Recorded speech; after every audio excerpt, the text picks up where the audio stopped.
Hi, you're watching Avenue X, where a junkie on good storytelling shares her thoughts, knowledge, and occasional weird ideas on stories and how they're told. For my longtime viewers, you know, there was a time that I worked in drama and filmmaking in China. Although I haven't really worked in this industry for years, I can only presume that the things I've seen while I was working there is either still being carried out in a pretty similar fashion, or it has taken up more of a cyberpunk quality, as everyone living today cannot deny how much internet, social media has changed our lives. As I've promised in my previous weekly video, when I talked about the Chris Wu thing that has recently happened, this is that video to give you an idea about what is the entertainment business like, what it is like working there, what are the rather ridiculous levels of scandal and gossip and weird conduct and behaviors people have in this industry. It is not my intention to make everybody believe that we should all stay super cynical towards everything and everyone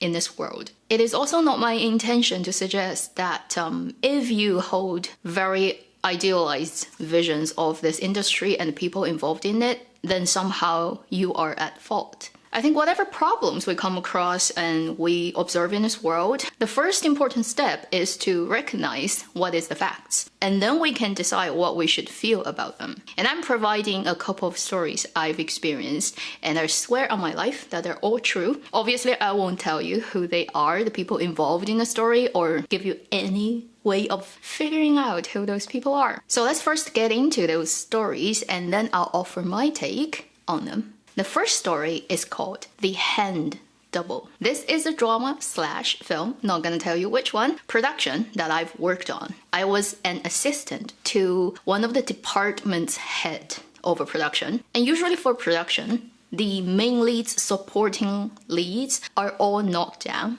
before they start go into shooting. But the extras are often contacted on the day by a specific director who is in charge of that. Just because shooting schedules can change all the time, and often you do not know when you need a particular extra until you're very close to shooting time. So on the day, they need to shoot a scene with one of the female roles in this production cooking. And it needs to be a hand close-up. But this actress has a big insurance contract on her. She cannot risk any of her body parts. So she cannot be the person who goes and chop things with knives, although she can do it. They have to hire a body double. Unfortunately, for all the girls who happen to be on set that day, none of our hands look in any way similar to the actress's hands. And fortunately, I happen to know a person who would perfectly fit this position because her hands are very similar. Also, she can cook, and she happens to be my classmate. So I text her, do you have time to come in for just 1 hour or two for a close-up shot? And she replied immediately, cool. I've never been on a production set. I'd be more than willing to come and just to see a couple of the actors and actresses who would be on site, who are all actually very big stars. So my friend came in the afternoon and they did the close-up shot and she got paid. We had a few words, but because I was also working at other things, I didn't have time to have extensive conversation with her. Then she left. So that was before sunset. At night, we're still shooting. I got a text message from her. The production photographer on your crew has just sent me messages, basically asking me whether I'm willing to have sex with him. And I was like, what the F? I know this production photographer is married, has a wife, has a kid in a different city. For this production, he's basically outside of his hometown doing a business trip. What I could tell is, because I got in contact with her, I did let the assistant kind of director who are in charge of arranging extras, they do know her number. And I don't know who leaked the number to the production photographer, or he just got that, like, laying somewhere, I have no idea. So somehow he got hold of her number. This production photographer, I see him every day. I have daily sort of normal conversation with him every day. He knows this is my classmate. It just appears to him like something that is so normal that he doesn't even need to think twice about his actions. And it got me really confused. So it's like, Is it like in this business, everybody is just so loose? And when they go out and shooting at a different city or, so far away, they know their wife and whatever girlfriends are impossible to following them. Therefore, they can just do whatever they like. Obviously, my friend refused. Didn't result in anything significant. It is just one small story that happens to every production crew all the time. My friend afterwards told me, well, that's my first encounter with entertainment business and that will definitely be my last. Haha. The second story, I'll call it the boyfriend. Also, this is during a production I've taken part. When they were scheduled to shoot a scene, as they were setting up cameras, I saw the camera person and director chatting about what they can do for a certain shot, and I realized they initially planned to do close-up, but now they can only do very far-away shots, full body shots. Reason being, the actress who's supposed to be on camera, one of her eye is all red, blood red on the whites of the eye, and that definitely wouldn't work for a close-up shot. Later I found out what happened to her was the day before, her boyfriend, who is from a different city, flew into the city where we're filming this production because the entire crew lives in one hotel, so that it's easy to arrange logistics, transportations, everybody get out onto the site to shoot every day at the same time, that type of thing. So everyone, director, obviously me, and most of the other people all live in this hotel. So this guy came into this hotel to see the girlfriend, actress, and then he found out that she has kissing shots and scene with other male actor. And he resolved to violence. He slapped her across her face so hard that it broke the veins in her eyes. It took a couple of days for it to go away, and during that time, she couldn't take a close-up shot. What the F? Clearly, there's no criminal charge that came after that.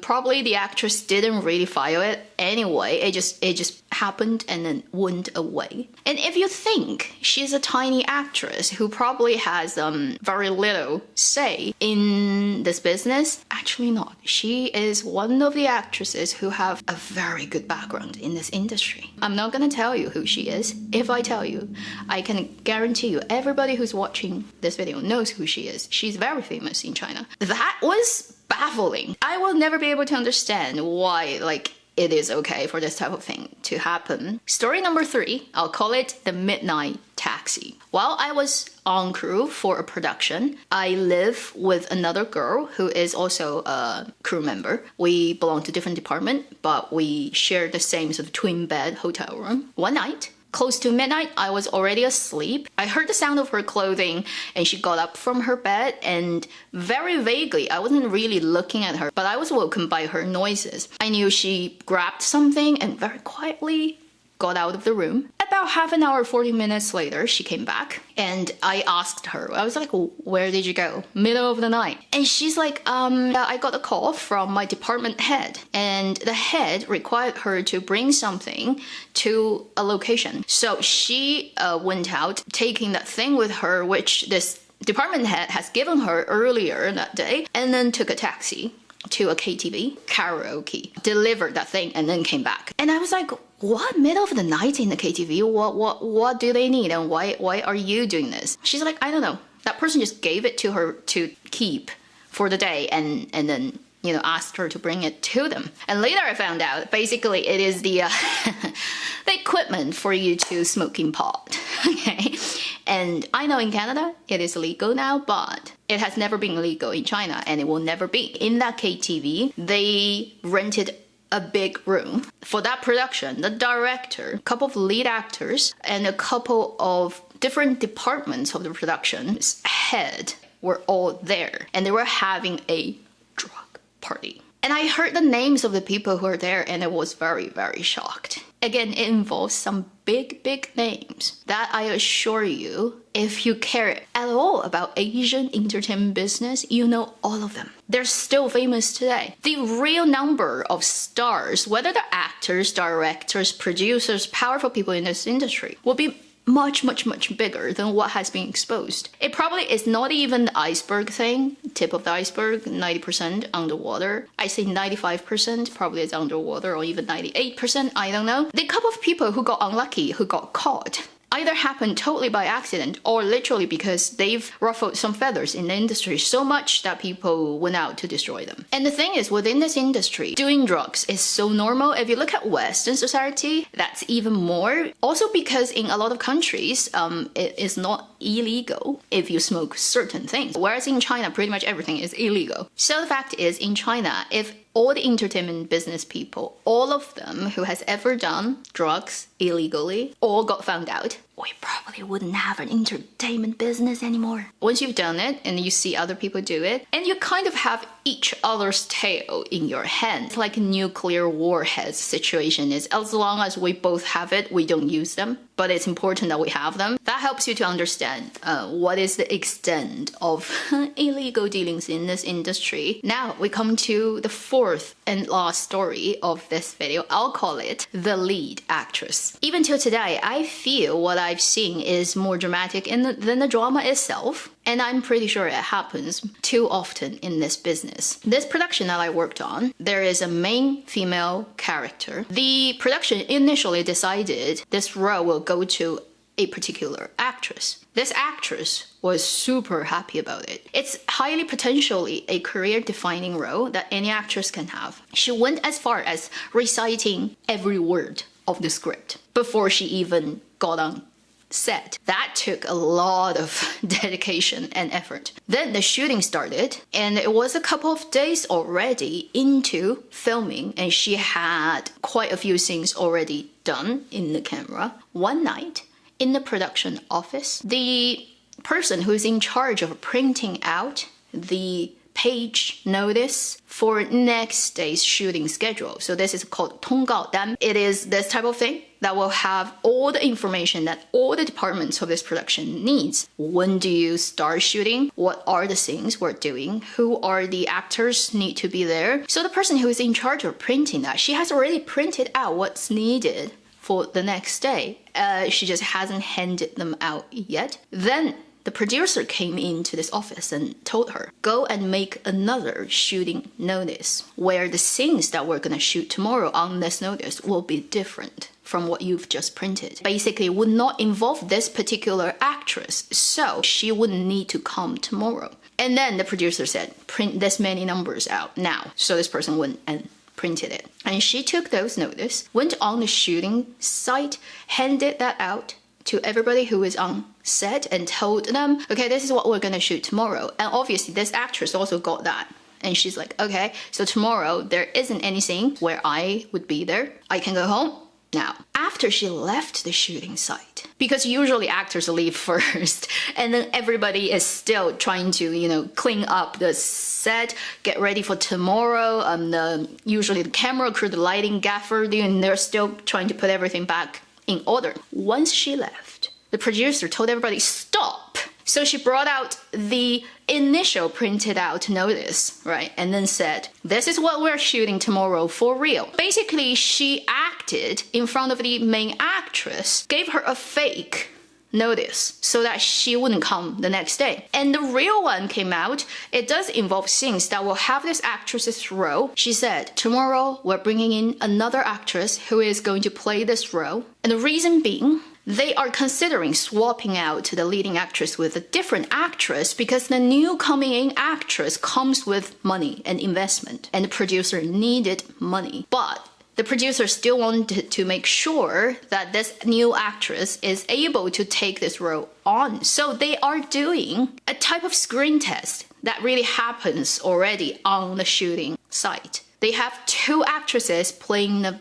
same role, but they kept it from the original actress. And this went on for 3 to 4 days. So we had double notice printed every day. And everyone who's working on this crew knew the secret. But we were all told you were not allowed to tell the actress. So she is the only person who didn't know what is going on. And she still comes in with the notice to play her role, and then she gets a notice for the next day that she doesn't need to come in, and then the other actress comes in the next day. It went on for 3-4 days. And I was like, this is so disgusting. After a couple of days testing, they decided they're gonna go with the new actress. And obviously after that, the main original actress found out It's one of a kind sort of career opportunity, and she already freaking recited the entire freaking script. What I heard, right, from other people working on this crew is she was so devastated that she refused to eat. She kind of had a psychological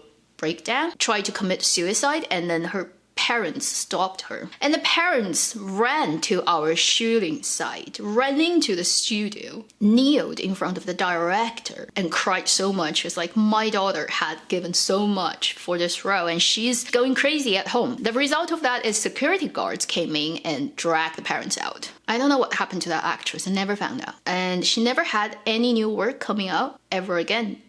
Her name disappeared in this industry. I hope she's still doing well somewhere, even if she's no longer an actress. Yeah, it's one of more epic dramatic stories I've seen during the years. If I tell you again who is the new actress, you will all know. That concludes the story part of this video, the 4 stories. Now, couple of things, my take on it. I have been wanting to make this video for a long time, but this is the perfect timing to do it. I look at the demographics of who are my audiences, and I do know this from 25 to let's say 40. This is the major chunk of people's age who are watching my videos. So my demographic is not actually the perfect target that I hope this video can reach out to, which is a much younger demographic, probably from teenager year up to 20s. Once you get old enough, you probably have a better idea of these type of things, and then you wouldn't have so much of a fantastical idealized vision of the glamorous business in this world. But I think still this is worth talking about. It is not worth it at all for anybody to idealize a public figure, whether they're in politics or in the entertainment business, whether they are singing, dancing idol or big film star, whatever gender, age. If it's a person that you do not know personally and you will never be able to know personally, I suggest always hold that power in your own hands. They enjoy the money, the fame, the privilege that comes with their fandoms or comes with their popularity, all because there are general publics who like their works. It does not make sense for the customer to serve the restaurant, okay? It should be the restaurant that serves the customers. I'm not saying if you're a fan of anybody, is anything wrong? No, it is not. You can enjoy that as much as you like. As long as it's your own earned money and you want to spend it on supporting whoever and you enjoying whatever they do, that's all fine. I mean, I'm a YouTuber. If nobody supports me, I'm dead. This channel is dead. But do not idealize these people, okay? And if they do something that you think is questionable and if they disappoint you, you have all the right to say, 大爷我不高兴了. This big customer is not satisfied anymore, so goodbye. Don't go out fight wars for those people who will never thank you. Think about it, for the people who are actually in your life, could be your spouse, could be your siblings, could be colleagues, could be friends you've known for years. There are always still parts of them that you will never find out. And there have been many cases where the spouse of a person turned out to be a psycho killer and they never found it out. It is pretty impossible to understand another human being fully. Therefore, for somebody who comes out with a public image that is totally made up. And just because they appear to be so perfect, the halo effect, right? I know it happens to everybody, but why do you think it's logical? For somebody you can never touch for real, never have a meaningful conversation, never would really get to know what they look like in real life, why would you trust them to be the perfect image you make them out to be? And then you put all that emotional energy, time, money, investing all that to love them, to make up stories about them, to make them perfect in your head. Inevitably, you will be disappointed. And most likely for people who have managed to climb to a very visible position in entertainment business, not just in China, everywhere else, they would have done something that will definitely make your jaw drop in their climb to fame. This industry's nature is like that, and there are so many power players in this game. It's basically impossible to stay clean, okay? By a very normal who never worked in this industry's moral standard. For your own psychological health and mental peace, please do not invest that much emotional energy on your end to idealize them. The invention of social media really escalated this situation everywhere. In the Eastern Asian countries such as South Korea, Japan, China has the worst version of it. Fandom, idol, data troops, the young girls mostly who are willingly sitting in front of their computer or their phone and just doing data for their stars and idols non-stop, hours and hours, repost, comment, put money in, put them onto the top of the chart. Whenever there's a bad word said about this person, they rush out like a crazy zombie army. Every year it gets crazier, it gets more serious, it turns more and more like cults and pyramid schemes, and it brainwashes the young people mostly. That just is painful to look at for older people here. I know most of the people watching my videos are not this age group, but if this video ever gets to the targeted demographic groups, I highly suggest you think through this and take the power back in your hands and realize the so-called stars, most of the glamours and the beautiful either physical appearances or the dazzling skills, a lot of that comes from an unimaginable number of big team group working behind them to make sure they appear to be the perfect public image. And the reason for doing that is there's money to be made. To create the symbol that can go out and harvest the love and passion, therefore turning into cash flow, to all the investment capitals behind those empty shells of idols. I'm not saying there aren't really skillful and really cool person in the entertainment business. There always are. But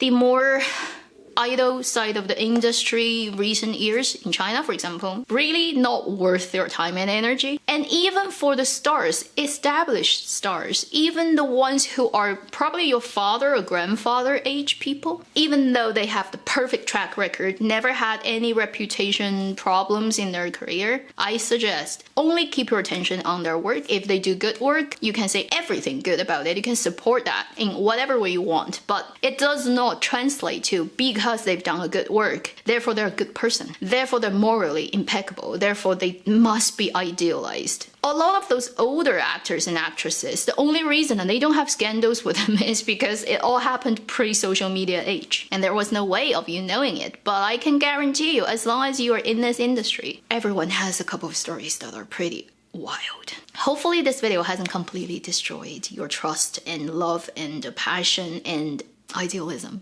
in this industry. While this type of thing are really going on all the time, we should all try to do our best for a better future of both the industry and also our relationship, the general public's accepted normal standard of how we should relate to those kind of faraway stardom people. It is my sincere wish that Chris Wu's thing would be the beginning, the start of events that will lead to the better future, the more regulated, the more reasonable future of this entertainment business. Make the soil, the environment better so that better things can grow out of it. Better works, the more responsible, more talented people who actually have real content and good stuff to share with the world can come forward to the stage to provide high quality cultural content for us to enjoy. So that will be the end of this video. Thank you for watching Avenue X. I'll see you in my next video. Meanwhile, live long and happy